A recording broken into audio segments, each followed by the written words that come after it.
is very important from a Zimbabwean perspective for many reasons.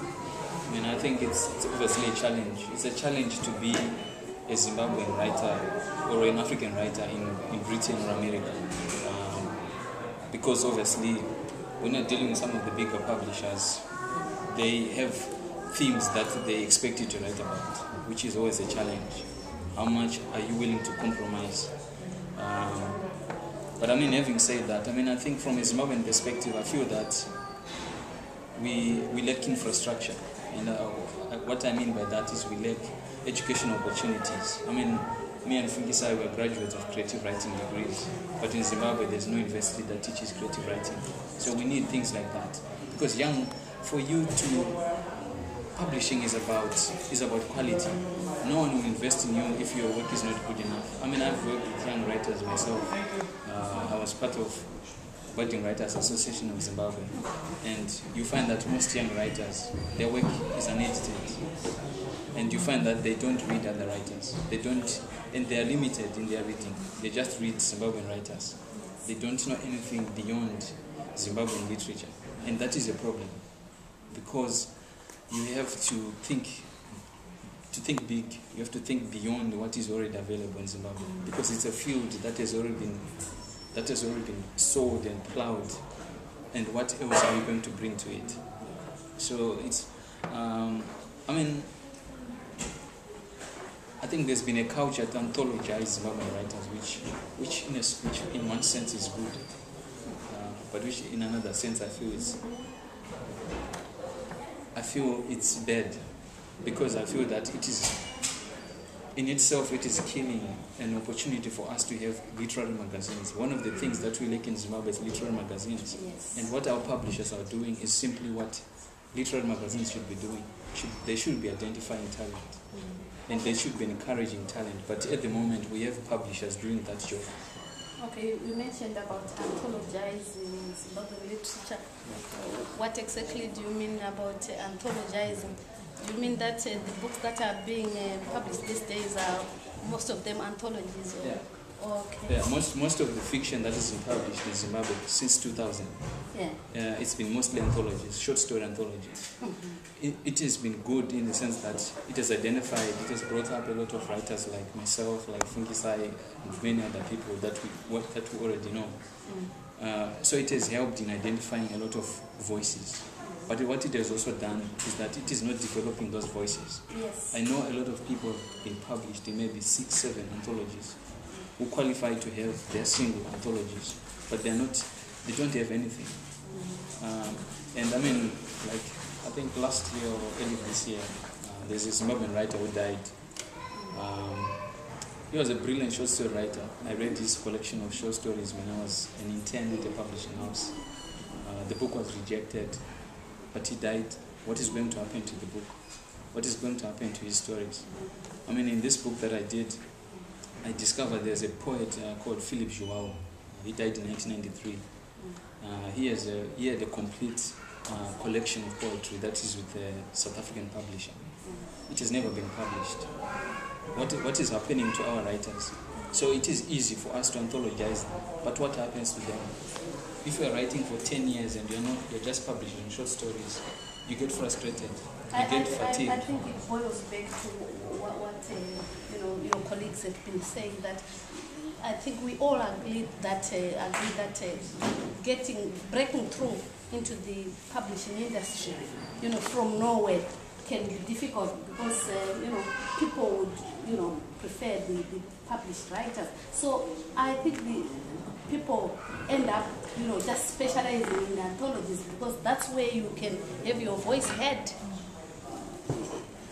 That's what I think, but I don't know really. But yeah, I mean, you're very right. But my problem is anthologies they limit. It's because fewer writers are identified through anthologies.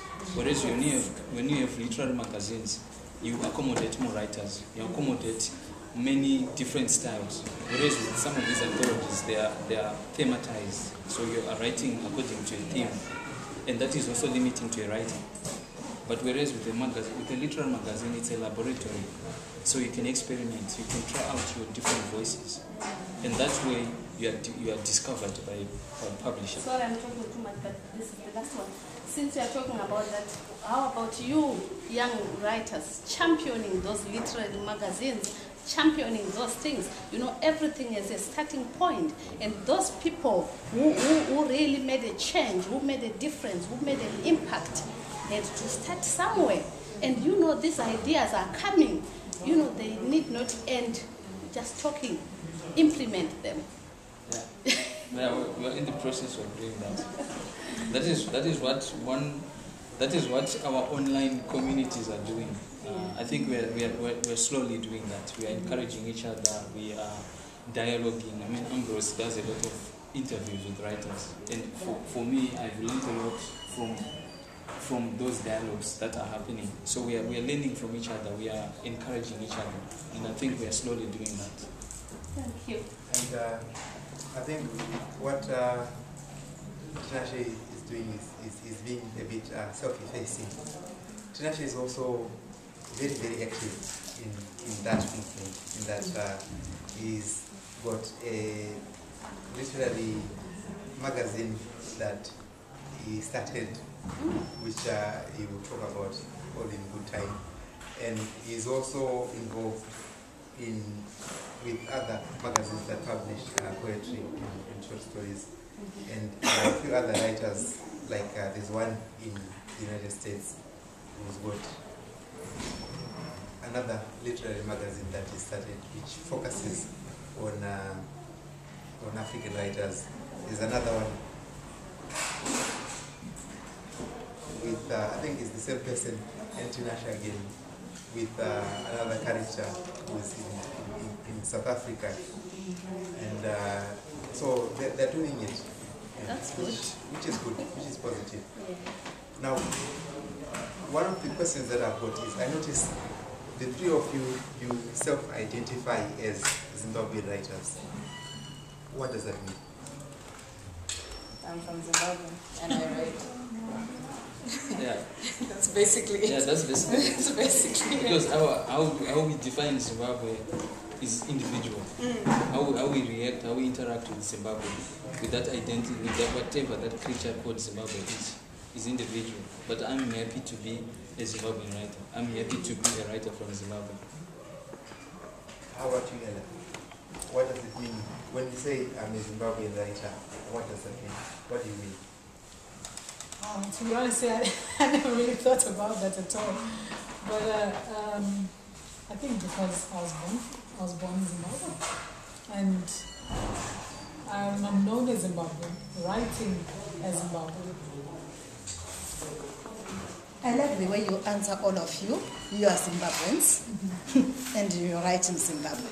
So do you know there's lots of Zimbabweans? And are you engaged with other Zimbabweans as well in the community? Yeah. And are you helping them writing?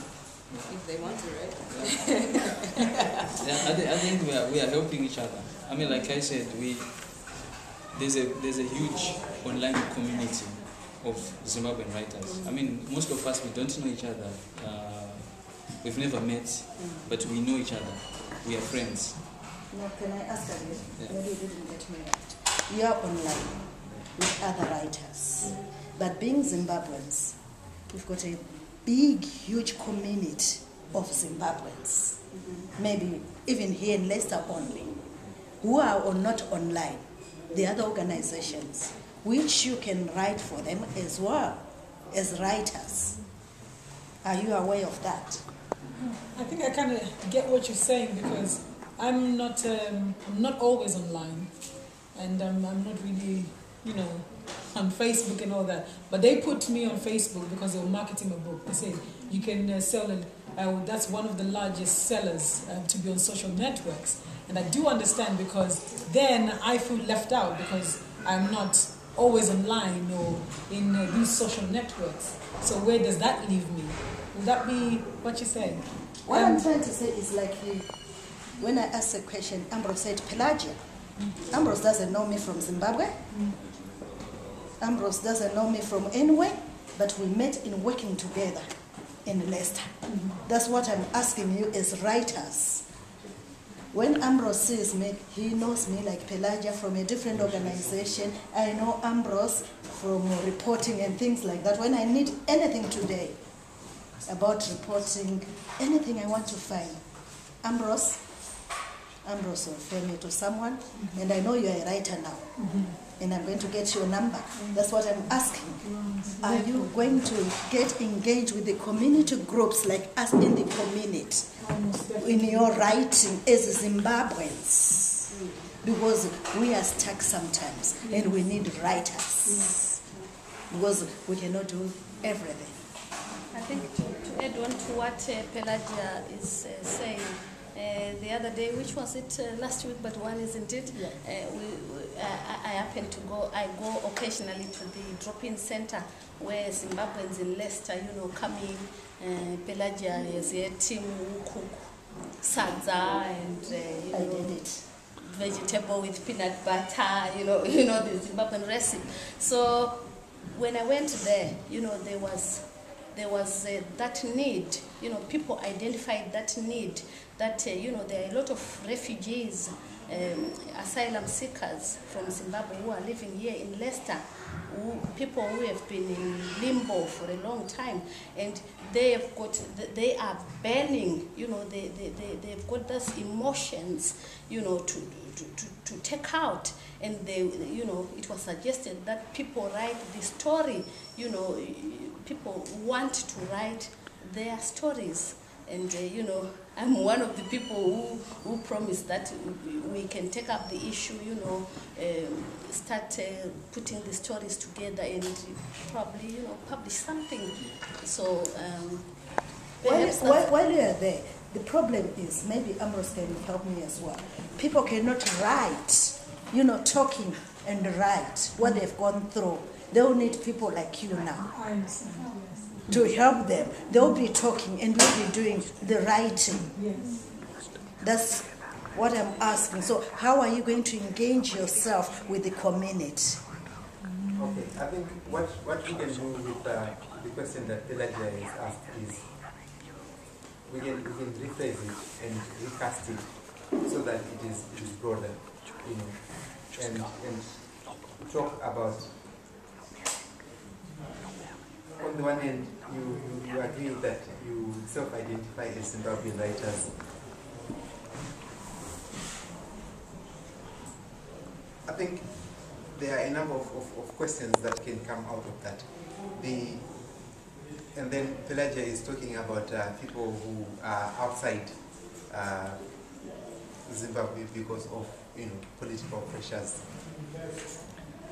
How have those pressures affected you as writers?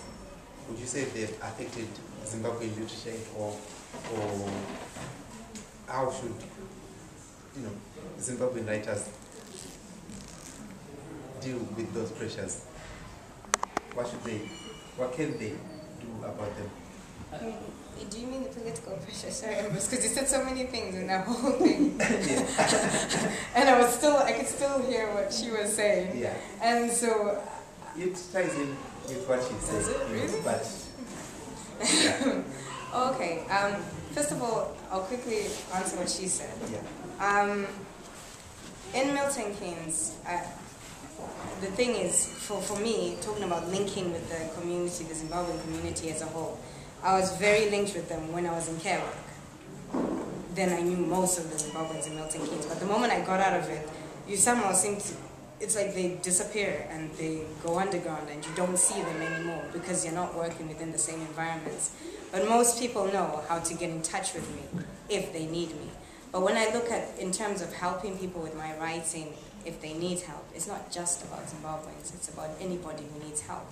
So I even have a friend, she's an older lady than me, and she doesn't have any writing skills, and she's going to school and she's learning everything from like Key Stage 1 and working towards. So every time she needs a letter or anything written, she just calls me, and she's from the Bay Area. She's not necessarily, she'll say, oh, can you help me with this? And other people, like my mom's friends at work sometimes, who are British, they'll say, oh, can your daughter help us with this, just to write this up or just to check it over to make sure it's okay. So for me, it's not just about it's not just about Zimbabweans, it's about